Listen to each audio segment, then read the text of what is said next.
So we're here looking at Chris Paul today. I've been hearing a lot of negative talk about Chris Paul since he's been traded to Oklahoma City Thunder.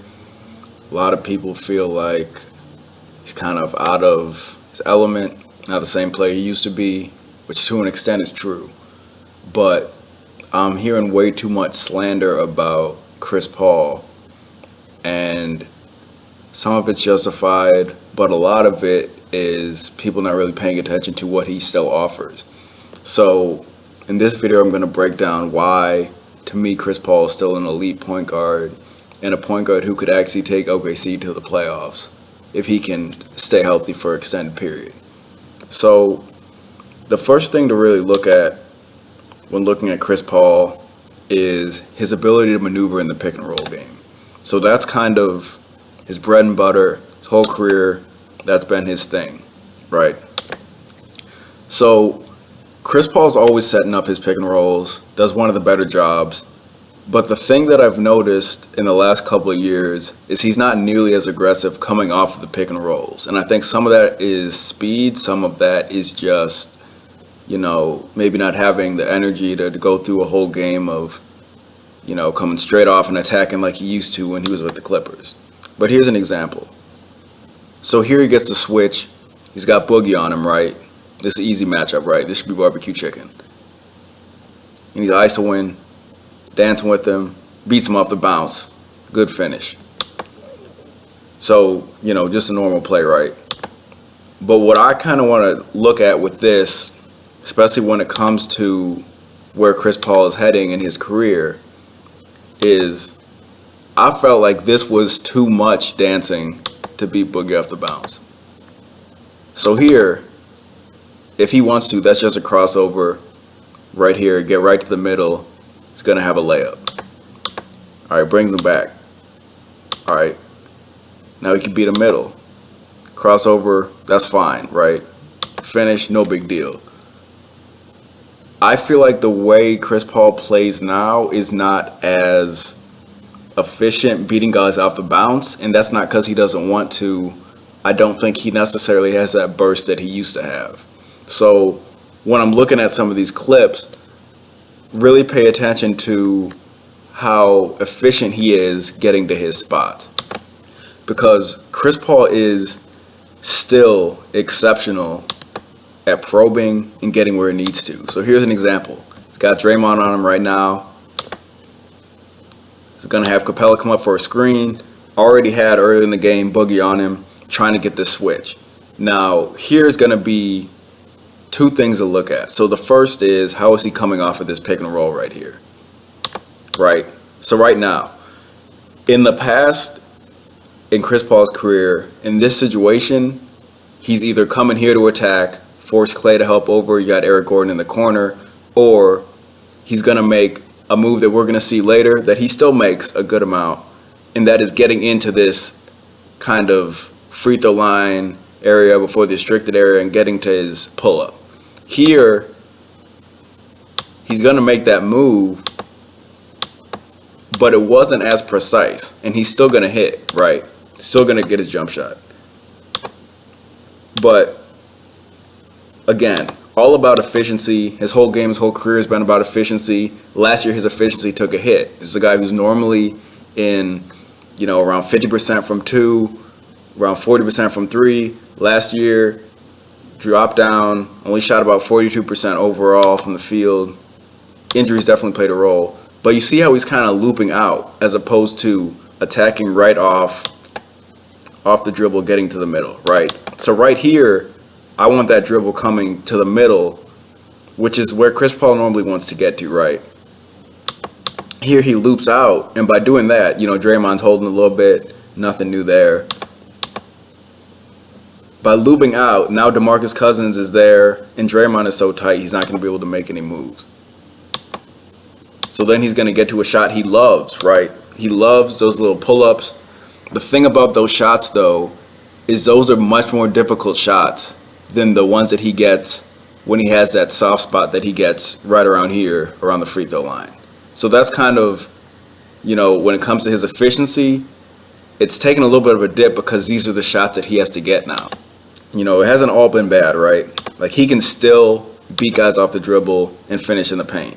So we're going to see here, beats Ricky Rubio. Nice little handoff from Capella. Again, it's all pick and rolls. If you're watching any Chris Paul games, you already know this is how it's been most of his career. The difference now is, though, he's not as quick coming off of this. But because of the angles that he takes, very precise with his angles, gives him a little bit of a hesitation there. And what that does, Gobert has to come back to Capella. As a result, he gets to hit that shot. Now, he's not finishing at the rim. You're not going to be seeing Chris Paul taking off. Everyone already knows that, right?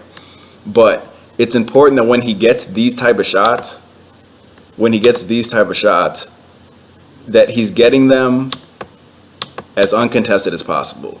Because as we saw with the Draymond shot, he made it. Similar with the DeMarcus Cousins move, he made it, right? But is he making the most of his time with the ball and not wasting dribbles? And I don't think they're necessarily a waste, but I think the more efficient he can get, the more games he'll be able to play throughout the season, and the better it'll be for everyone involved. So here, this is even a tough shot, but it's Ricky Rubio contesting and not Gobert because of his patience.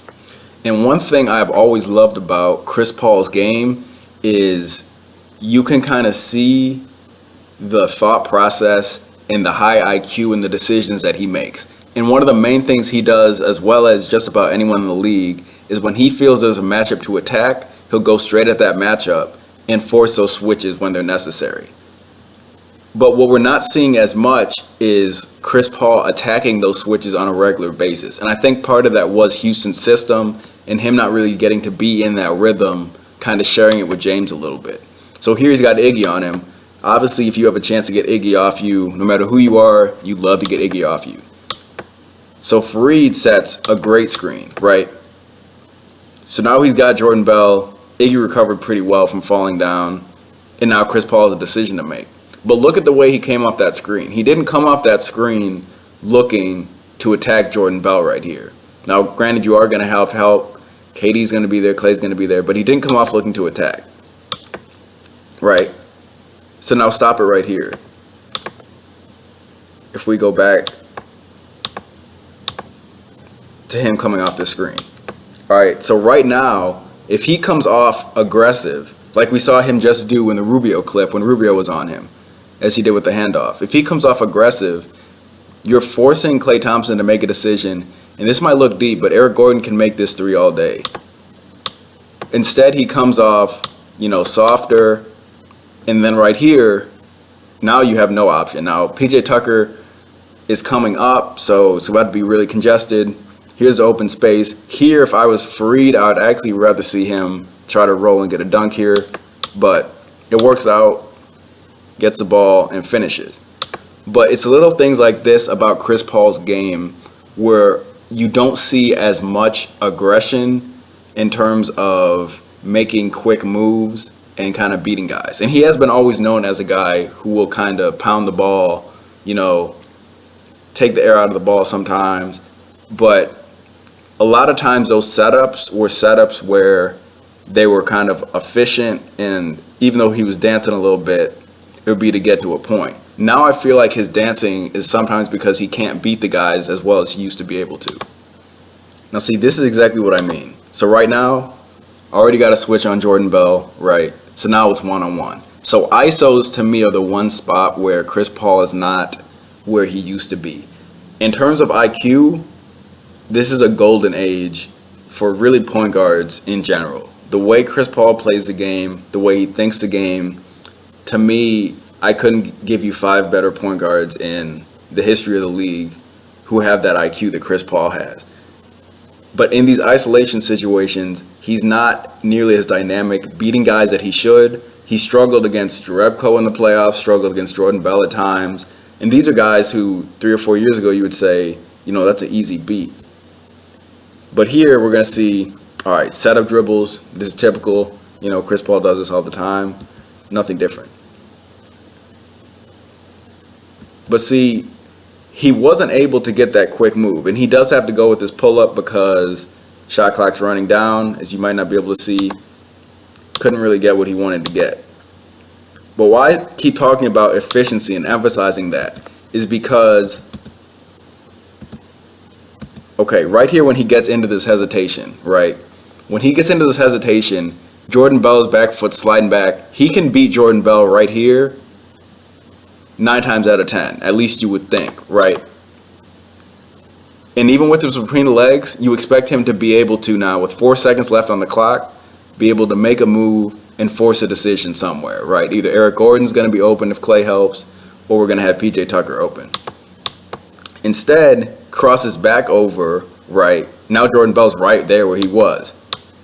Crosses over again, and now this is going to be a tough shot. So, again, when you see his field goal percentage go from historically around like 48%-ish, and now it's down to like 41.9, 42%, part of that is because he's having to take more of these contested shots that he would usually get open. So again, great shot right there. Like, that's a great shot, and that's why he is an exceptional point guard, an elite point guard, because he can make those tough ones. But how do we get more efficient looks? And is he still able to get those looks? And to me, he still can, right? And this is a good example of Chris Paul's IQ and why I think, even though he had kind of a tough season where he was, in and out of the lineup due to injury, he's still right up there for me in the top point guards in the NBA. Here he has Jordan Bell on him. That's a guy who he struggled to beat. We just saw in the last clip. It was actually later in this game, but he struggled to beat Jordan Bell. Jordan Bell is a better one-on-one defender than Boogie, who's on Capella. So this is just high IQ going from a guy I can beat to a guy I can definitely beat in Boogie. So he's going to get this switch. Good job of Capella to force it. All right, now we got our matchup. Bring him out. Let's dance again. Boogie was on him earlier in the game when we saw him take him off the dribble to get that layup. And to me, this is that next evolution, right? And some people might say, all right, well, you were just criticizing him for dancing too much, settling for the jump shot with Jordan Bell. Now he's taking a 3 with Boogie on him. This is the difference between those shots, right? The one he took with Jordan Bell right around here, the free throw lane, different because heavily contested, late shot clock, didn't really have that much of a choice once he made all those moves.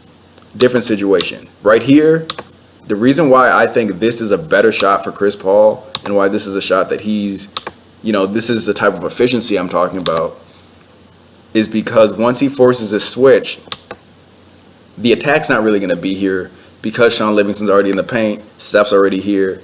It's way smarter to back this out, right? Because you're going to have Jordan Bell sinking in with Capella, brings it out. This is a great shot because this is an uncontested three-pointer. And when I said, like I said earlier, Chris Paul, 40% three-point shooter, really a number of years before this last season. And he's a guy who you don't want to leave open. He's the type of point guard who, coming off of screens, is kind of ideal because he can not only get to the rim, hit that mid-range game if he needs to, hits floaters, but can also step back and hit a 3. Boogie's hands are down right now. This is a practice 3. By the time he contests, it's way too late. That's a high percentage shot for Chris Paul, and the reason is it's an uncontested 3. Those are the type of, when you get those switches, those are the type of shots that I want to see Chris Paul taking, not these tough contested ones as much. Like, still take them when you need to. As we've seen, he can hit them. But when we're talking about extending that career, extending, the window, being as productive as you can be, in efficiency, which is something he has prided himself on his whole career, it's going to go up when you get shots like this. And, I know he was down to like almost 36%, which to most people, just to stop this real quick, 36% for a lot of guys is a solid year shooting the ball from 3. And that's what Chris Paul was right at last year, and it felt like a down season because he is, like I said, usually around 40%. That's a big difference for three-point percentage. But he can still hit them with time and space. We'll see right here. You give him the time, it's cash. The only difference to me between Chris Paul now and Chris Paul, let's even say 3 years, 4 years ago, is that these shots are not coming up as quickly. He doesn't have as quick of a trigger, doesn't get him off as quickly as he used to. But if you give him time and space, he's still going to knock him down. And, a lot of times when people talk about, efficiency for players, they always look at how's he shooting, what's his percentages at, all that, which is true, right? That's the easiest metric for efficiency. But a lot of times we don't look at the layers of where the efficiency comes from. And to me, Chris Paul has been so efficient because of his patience throughout his career. There's a lot of point guards who want to go full speed all the time, turn the ball over, have a lot of assists, but, make reckless decisions, don't find guys when they're supposed to. Chris Paul's efficiency comes from how intelligent of a player he is. And here we're just going to see an example, surveying, right? Surveying, got Bryn Forbes on him, it's a guy he can beat. Screen comes. All right, so right now, pull up he can make. We'll see later in some clips. This is a mid-range shot he loves to take. When he gets in, goes left to right, and then when he's fading right, likes to take this pull-up. So here he has Aldridge on him. Aldridge's hands are down, he can take this shot. But look at the patience, and look why the patience is important, right? So by slowing down his tempo like this, he set Aldridge up the whole time for this shot. And that's just the brilliance of Chris Paul, is right here again. He can take that shot, but look at how he slows down. As soon as he slows down here, Aldridge is already at the point where he's convinced, he's either taking this ball out, right, or he's going to throw a lob. So what does he do? He sinks in to try to take away that lob pass. Like the screen comes, and then he slows down here. This is a shot that Scouting Report says Chris Paul gets in this area right here, he's going to take that shot a lot. But here, see, he still keeps that dribble alive. When he usually keeps a dribble alive, and this was a lot of when he was on the Clippers, this happened a lot, is he would stay in this area, keep the dribble alive, wait for DeAndre Jordan to roll, and then throw that lob. So Aldridge, he's going to stay down because right now you got Forbes on Capella. If he throws a lob, Forbes is going to have no answer for it. As a result, he just reads the situation. Help doesn't come. It's a mid-range shot he can make. And what I really love about that last clip is that's just a small clip of the tiny details of patience and intelligence that allow Chris Paul to be so dominant, and why I think that that's an aspect of his game that actually is on the up. And that is his IQ, his understanding of the game, and really figuring out the ins and outs of, kind of winning the mind game, which I think he's already a master at. But that's an area that you can continue to grow as a player. So here the screen's going to come. And again, we're going to see the patience another time. So, interesting about this clip is Chris Paul's in a situation right now where this is a shot that I would like to see him take. This is really a wide open three. Now, he's not going to. As a result, he just created an open shot for his guy. Why? Because you got a guy who's not really a good three shooter. If Kenneth Faried is shooting threes, generally, as an opponent, I'm going to be fine with that, right? You'll live with it. But Chris Paul just turned an open three into a wide open three. And I'm going to show you why. Because he's coming off the screen. Like I said, great screen by Faried. I would like for him to just take this shot. Take the three, because it's going to be wide open. Boogie's not anywhere near on the hedge. Really not respecting his jump shot. But right now, Boogie, not in a great defensive stance, really. By coming back like this, look at Klay's angle now, and look where Klay goes. Klay comes out like he's going to go left just by that simple crossover, really small move. Just by that, he's coming to block the middle, right? Because that's, in Klay's mind, when he comes over here, we're looking at this from Klay Thompson's perspective. When that screen comes, as soon as he takes his dribble back, you're thinking, all right, we got Faried about to come roll. Let me take away that angle. but Fareed stays out. So as soon as he takes his dribble in, Boogie's got to come help again because Clay came at the angle that Chris Paul's eyes and the dribble made him believe the ball was going. And now look at all this space that Fareed has. And that's a wide open three. You know, and passing is the one thing. You can say whatever you want about Chris Paul. And I mean, we can talk about it whenever. But you cannot say that he's not one of the greatest passers to ever play the game. And it's not just because he has good vision. It's because he understands how to find guys open. So here we're going to have another screen right here by Fareed. And we're going to have Fareed rolling hard.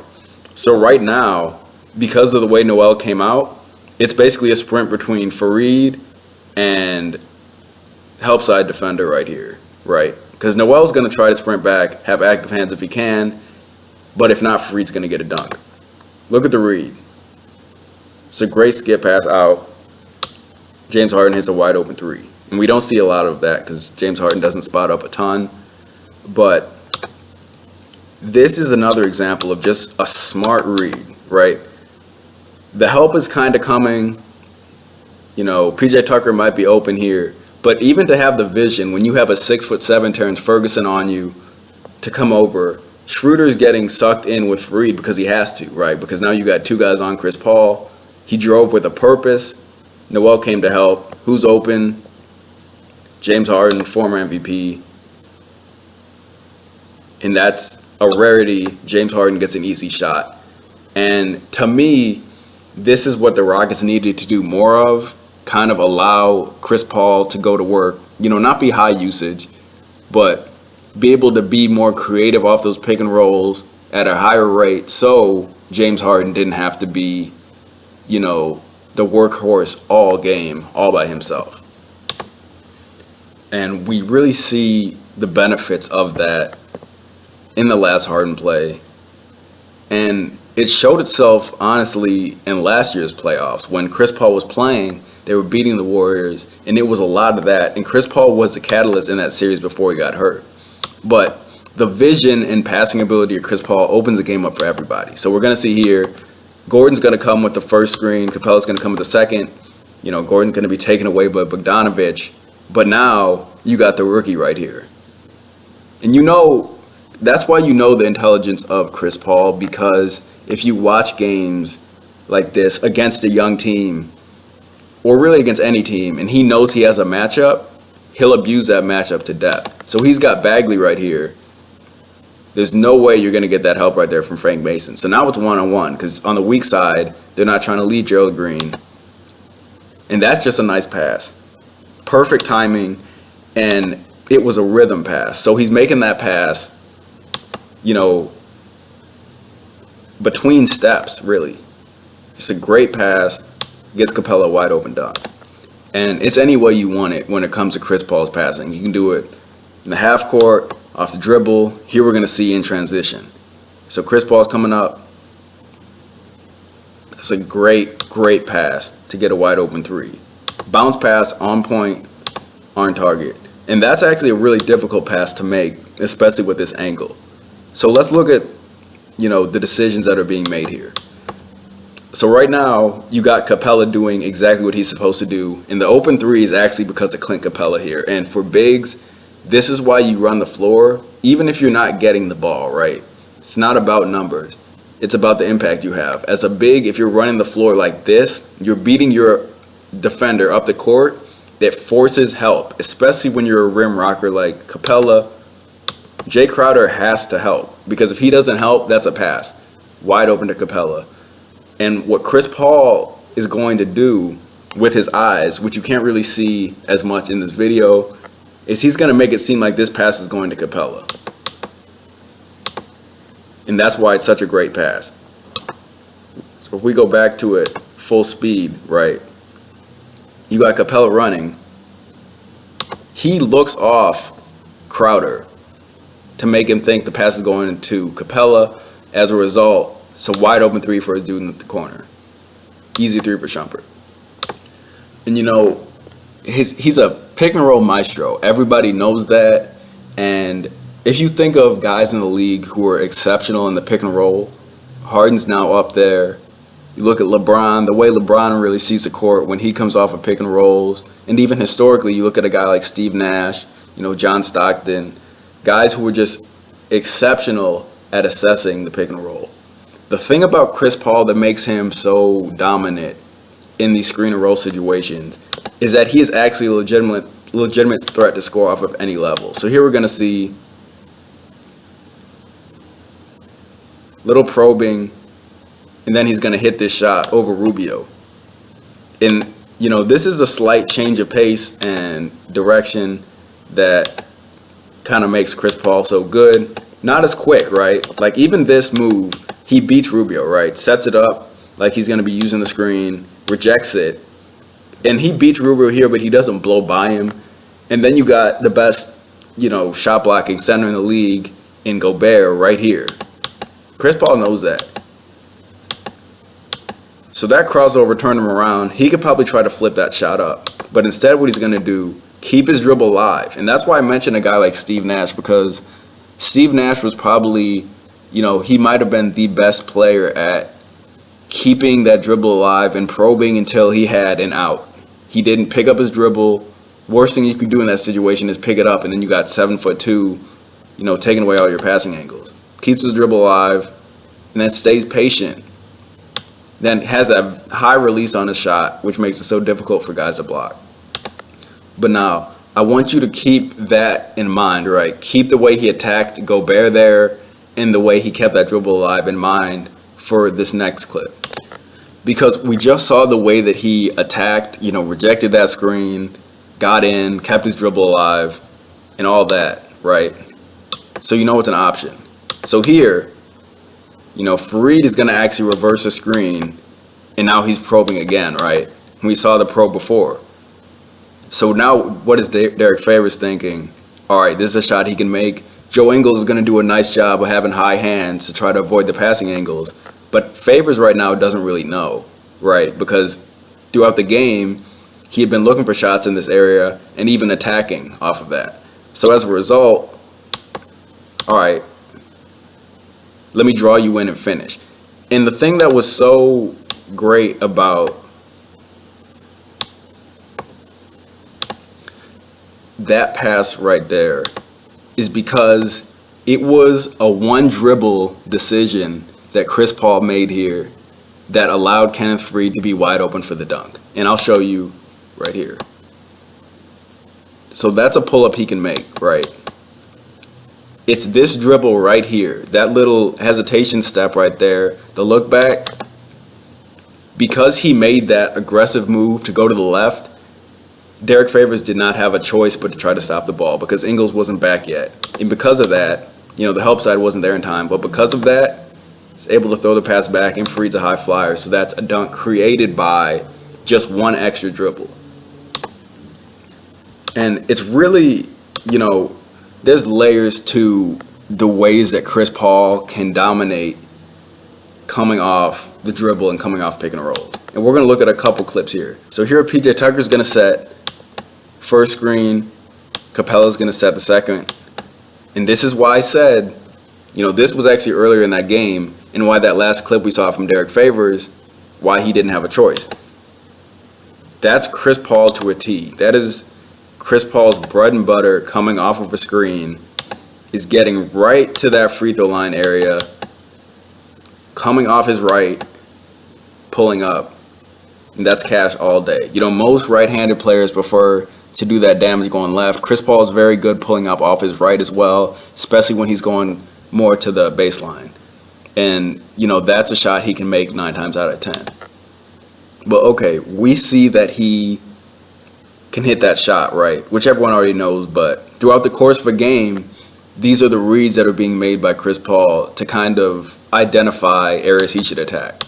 So here, Raul Neto's doing a good job making him work to get the ball, but he's going to have another high screen. Who's here? Derek Favors again. So he's going to come off. Remember, he loves to weave back right and hit that shot. So he's weaving back right again. Look at the result. Wide open three. And why does that come? Because when he weaves back in, so I think that's House in the corner right there. When he weaves back in, that's drawing in Jay Crowder, because Jay Crowder's about to be the guy who's going to have to help on the roll. Not Ingles, because Ingles isn't really trying to leave Rivers. Crowder gets absorbed too deep.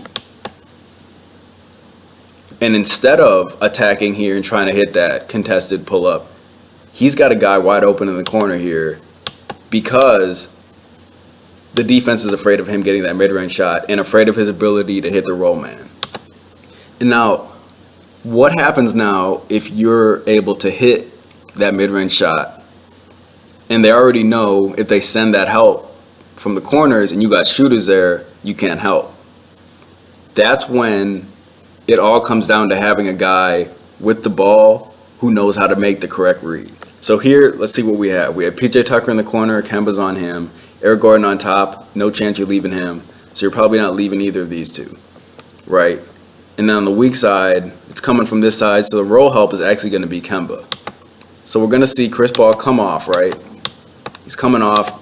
Great screen by Capella. And now you've got Batum sprinting to get back, and he's not able to. That's just a great pass by Chris Paul right there. Because the one thing you want to do when you're coming off a pick and roll is you want to make that screen guy make a decision. And what tends to happen when Chris Paul comes off screens, and I think now more so than when he was younger and more explosive, is teams will just sit their bigs back right here and say, all right, if you want to beat us with 15-footers, go ahead. But once he gets deeper in, you got to worry about the roll man. Like right here, that's a shot he can make. But because Capella set such a good screen, now, this is an unorthodox pass. So he just drops off a no-look, and Capella gets a wide-open layup because you can't leave the corner because he's going to find that guy, right? If you are in Kemba Walker's position right here, you can help on the roll, but right now it looks like your big's right in the perfect position to kind of guard two, right? If you can guard two, that's why guys like Rudy Gobert so valuable. They can kind of guard two guys coming off the pick and roll until the screen defender can get back. If you're Kemba Walker, you're like, I'm not going to come help here. Let me leave it. He takes a slight little dribble to get more into the middle. Dwayne Bacon's helping over a little bit. But as a result, Capella comes, right open layup. So when you look at what Chris Paul actually does, and I keep bringing it back to this, when you're judging where Chris Paul's trajectory is, really do look at the efficiency. Because though he did have a down season last year, I'm not at a point to say, yeah, it's just going to be worse from here. Because the reads that he makes are still so advanced, and his ability to make those shots, those mid-range shots, those threes coming off the dribble, if he can get those open ones on the switch, beat the guys he's supposed to beat, then he should be in a very good position to pick back up where he was in 17-18, as opposed to when he was so hurt. Last year was kind of a tough situation for him playing so much away from the ball. But the other skill that people really sleep on is his ability to guard. He's an all-defensive, throughout his career, an all-defensive guy. So that's what we're going to look at next and kind of look at where he has been, where he's growing, and, where the age is catching up. So here we're going to see Rubio's going to pass over. Chris Paul's going to be kind of late to the help. They're going to get a dunk here. And this is all about just like being a step ahead. So if you're Chris Paul, you're already in a bad situation. It's tough to kind of critique him on this, but it's small things like this because we'll see later, he does still have the ability to get in with these bigger guys and frustrate them. But here he's late, tries to swipe over, doesn't do anything, right? And here's going to be another example, right? So here, as a help defender, I would more so like to see his body turned a little bit So if he does need to go get a steal, he can. Instead, pass comes. He goes to steal it with really the wrong hand, right? The way he was standing, I guess the hand doesn't really matter because he wasn't positioned in the ideal spot. But going with the right hand leaves you with no option if you don't get that steal. And that's what happens. Gets behind, then Rubio hits a pull-up jump shot. That's just a situation where Chris Paul's a step slow. So like I said, I think he should be angled the other way as it is. But I think 4 or 5 years ago, that's going to be cookies for Chris Paul. But right now, not as quick off the feet. Now, with that being said, don't think he's still not fast. Because here we see De'Aaron Fox, and this is him chasing down. Chris Paul has some of the best hands in the NBA, no question about it. You put the ball in front of him, he's going to take it. If you're loose with it, he's going to poke it out. It doesn't matter how big you are, how good you are, how fast you are, he's coming for the ball. And this is just a straight pursuit. De'Aaron Fox, other than maybe, to me, the fastest guys with the ball are probably De'Aaron Fox, like Ish Smith's really quick with it, John Wall when he was healthy, Westbrook. But Chris Paul's in pursuit of this ball. As soon as he makes that cross, he knows he's going to go get it. Pokes it out. Second-year guy, it's kind of a mistake there. But that's the activity level that he can have.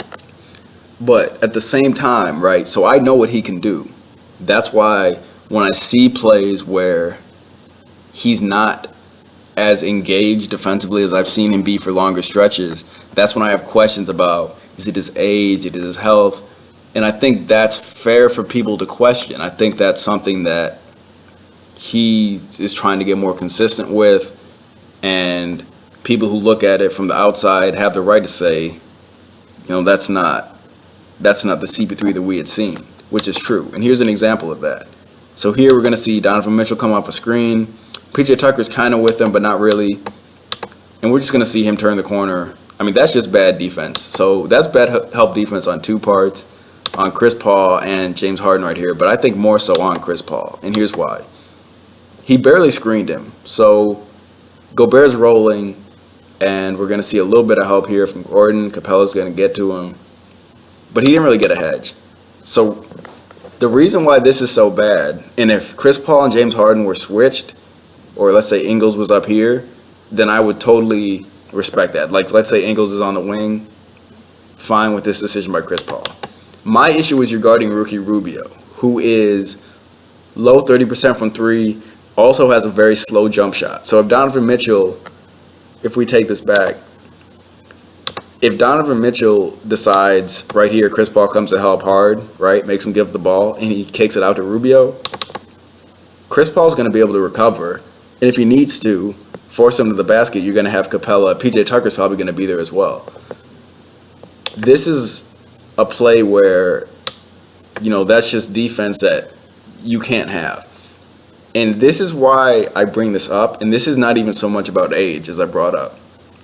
When you're the guy in the locker room who is the leader and the voice and the vet, head of the NBA PA, there's a level of accountability that I'm holding him to, and I know he holds himself to, where plays like this just can't happen. Because, when you look at it, right, if you're in film and you're Chris Paul, right, and you've been getting on guys for whatever is going on throughout the game, not talking to defense, not helping, and this play comes up, that's a bad look. Because as a leader of the team, and that's what Chris Paul is, exceptional leader, leads by example. People can say what they want about his style or him talking too much. PJ Tucker needs to know that Chris Paul has his back here. So as a leader, and especially when he's on OKC now, he is going to be clearly the vet on that team, the guy who people are going to look to, the guy who will be molding Shai Gilgeous-Alexander for at least the time he's there. They need to see it by example. And the reason I can say that is because I've seen it, and I know it's possible. So here we're going to see Chris Paul right here, right? right there, that's the help I need to see. And that's on Kyrie, who is, to me, without question, the best ball handler in the NBA. Chris Paul sees, and it's a good job by Eric Gordon of standing him up, but Chris Paul sees the penetration coming.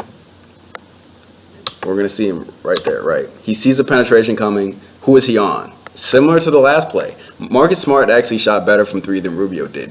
And this is actually a tougher closeout because of the angle if he were to kick it out. If you're Chris Paul, I don't care about Marcus Smart out here. I'm going to live with that shot.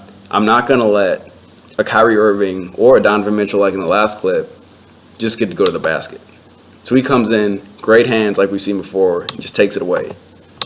Like, the energy is there, the attitude is there, and the ability is still there to move his feet, stay in front of guys, and make plays. So here we're going to see Bryn Forbes is on him. Forbes beats him on this move.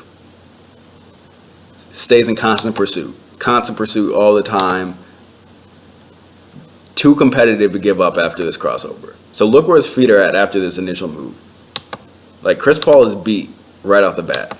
Because of that move, yeah, he left him on that cross. All right, I'm not done, though. So you don't just give up here. And this is why I talk about, being a leader with example with the way that Chris Paul plays. And that's an asset that is an intangible, but it is so valuable. And is why Chris Paul is not on a lot of teams who are losing teams. Now, again, he's never made it to the finals, but that's not an indictment on him as a winner. Because you can't look at the way he plays and say he's not a winner. So that's just a great block on Bryn Forbes. And here we're going to see again. We saw Bagley get exposed earlier. Here's Trae Young, right? Great year. Chris Paul, really, if we look at production, Trae Young had a more consistent season than Chris Paul did in a number of areas. Doesn't matter. Rookie, play with the ball, I'll take it. Like, you try to draw a foul. That's cookies, give me that, someone give me the milk. It's as soon as you show him the ball. Defensively, this is why he's been on so many all-defensive teams. He is relentless guarding the ball, has great hands, and he moves. And he's not young anymore, doesn't have the young legs, and I can't sit here and argue that he does. But what he does have is he still has that energy and passion to compete and be excellent on that end of the court.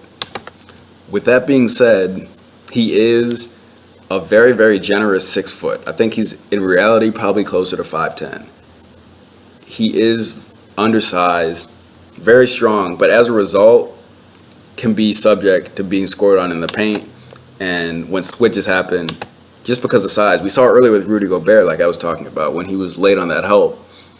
Sometimes just because of the sheer size, nothing he can do about it, but that's what it is.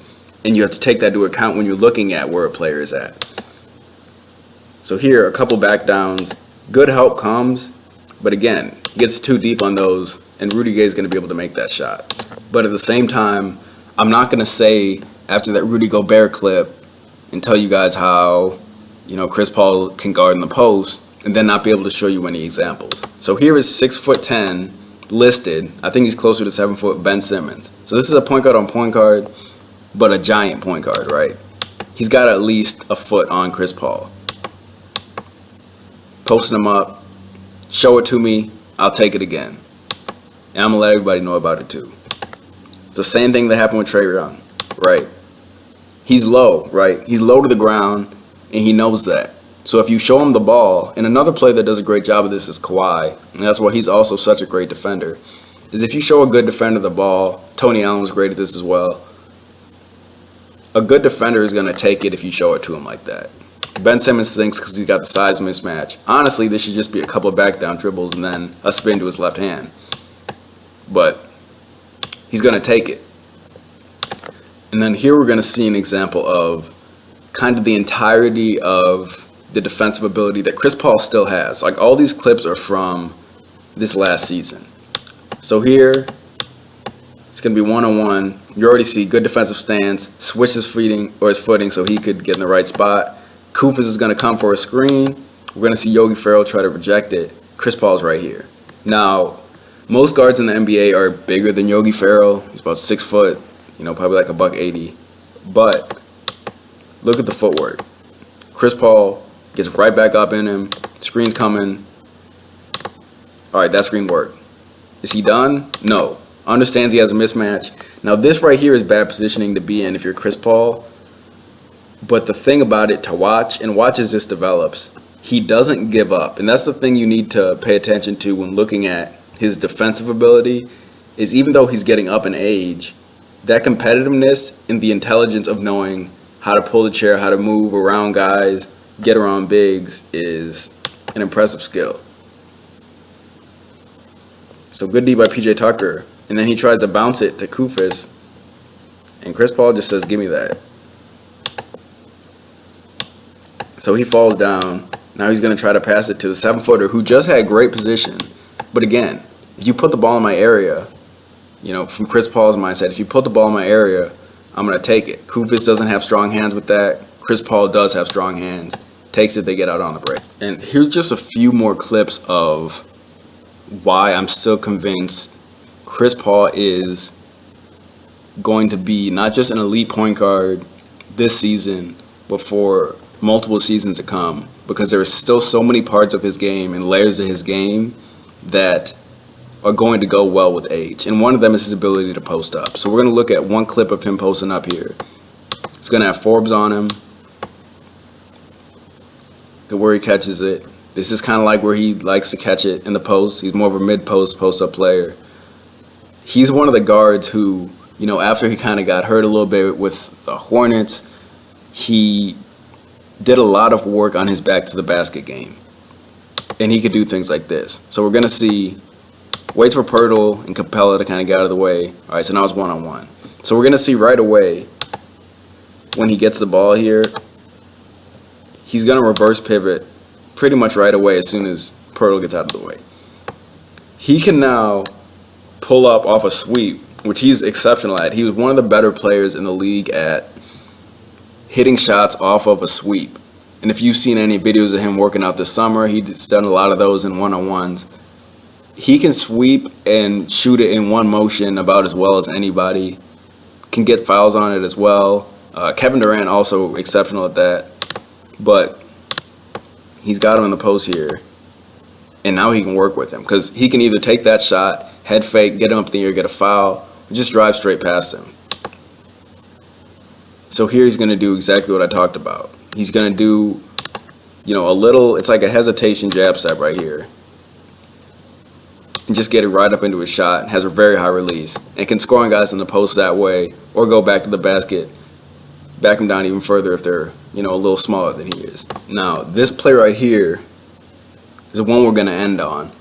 And what I just want the takeaway to be when you look at clips like this is that Chris Paul is still a dominant, electric point guard, just in a different way, right? So he's still effective, but you're not going to see as much of, the one-on-one stuff after these pick and rolls, or, as much kind of dancing to get into something. Now, you might see the dancing because he's not as quick beating guys anymore, so he doesn't have a choice. But you're not going to see as much flashy stuff from Chris Paul, which is fine as long as it's effective. But here's an example of what we still might see. So now he's got DJ Wilson on him, young guy out of Michigan. I feel bad for him. Between legs crossed, sent him into a different area code. He should have just headed to Culver's after that move anyway. I don't even know why he stayed on the court. But it's moves like these that remind fans of, the old Chris Paul. But understand that the old Chris Paul is not gone in the sense that he's no longer relevant. He can still, probably got a little bit of a push up here, but he can still make moves like this. And he can still control games with his ability to pass, his high IQ, which to me, top 10 in the league in terms of actually understanding the game, knowing what's going on, his ability to still defend, and he can still destroy you in the pick and roll. He's a maestro in the pick and roll, and on a team with guys like Steven Adams, who are going to set great screens and really help Russell Westbrook get open a lot. Doesn't get credit for that, but he was a huge factor in, Westbrook being able to dominate so much in the pick and roll game because Adams sets real screens. And Steven Adams will be the best screener that Chris Paul's ever had, and he's had great guys like Tyson Chandler and DeAndre Jordan and Capella. But coming up this year, look for Chris Paul to get back to all-star form and look for him to be on a mission to prove to people that he's not just a great player still, but he has had people talk down on his name since he got traded from Houston, but also when he was in LA, people saying he's too hard to play with. And he is one of those guys who is so competitive that if he sees you not giving everything you have when he knows he's giving everything he has, he's going to be on people about it. And that might rub people the wrong way. But what you can't say is that Chris Paul is not one of the top point guards to ever play the game. And to me, an elite point guard. And if this breakdown doesn't show that to you, always open to discussing it. But to me, Chris Paul is still a guy who is highly impactful and is going to be a great guy for that Oklahoma City team, for the Oklahoma City community, right? He's also always out in the community. But his game still has a lot to give, and that's the moral of this. Everything else aside, he's still a bucket. Can't beat guys as well as he used to. That's facts. But he is still a great pick and roll player, and he's a guy who is going to be, if I had to guess right now, an all-star in 2020.